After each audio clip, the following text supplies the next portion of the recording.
ఒక ప్యూన్ కి ఫెవికల్ లాంటి కంపెనీని స్థాపించాలనే ఆలోచన ఎలా వచ్చింది? బల్వంత్ పరేఖ్ 1925లో గుజరాత్ లోని మహువా గ్రామంలో సాధారణ మధ్యతరగతి కుటుంబంలో జన్మించారు. కుటుంబం అంతా అతన్ని న్యాయవాది కావాలని కోరుకుంది. కానీ బల్వంత్ పరేఖ్ మాత్రం గాంధీజీ ప్రభావంతో క్విట్ ఇండియా ఉద్యమంలో పాల్గొని తన న్యాయ విద్యను పక్కన పెట్టి మరీ నిజాయితీగా దేశం కోసం పనిచేశాడు.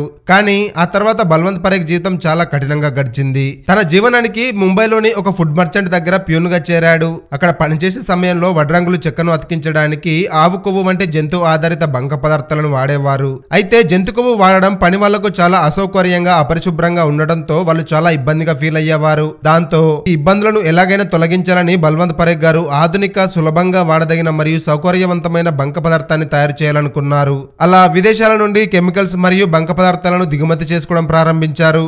దీని ద్వారా అతనికి ఆధునిక సాంకేతికతపై అవగాహన పెరిగింది. ఆ తర్వాత ఆయన భారత మార్కెట్ కి అనుగుణంగా తక్కువ ఖర్చుతో అందరికీ అందుబాటులో ఉండే ఉత్పత్తి రూపొందించాలనుకున్నారు. అలా 1959లో బల్వంత్ పరేఖ్ పిడిలైట్ కంపెనీని స్థాపించి ఫెవికల్ అనే పేరు మన దేశానికి పరిచయం చేశాడు. ఇది మార్కెట్ లో ఒక విప్లవంలా మారింది. ఫెవికల్ భారతదేశంలోని ప్రతి ఇంటిలో ఉపయోగించే ఉత్పత్తిగా మారింది. బల్వంత్ పరేఖ్ లాయర్ గా మారకపోయినా తన శ్రమతో గొప్ప పారిశ్రామికవేత్తగా ఎదిగాడు. ప్యూన్ గా ప్రారంభమైన పరేఖ్ ప్రయాణం ఇప్పుడు కొన్ని వేల కోట్లకి అధిపతిగా సాగుతోంది.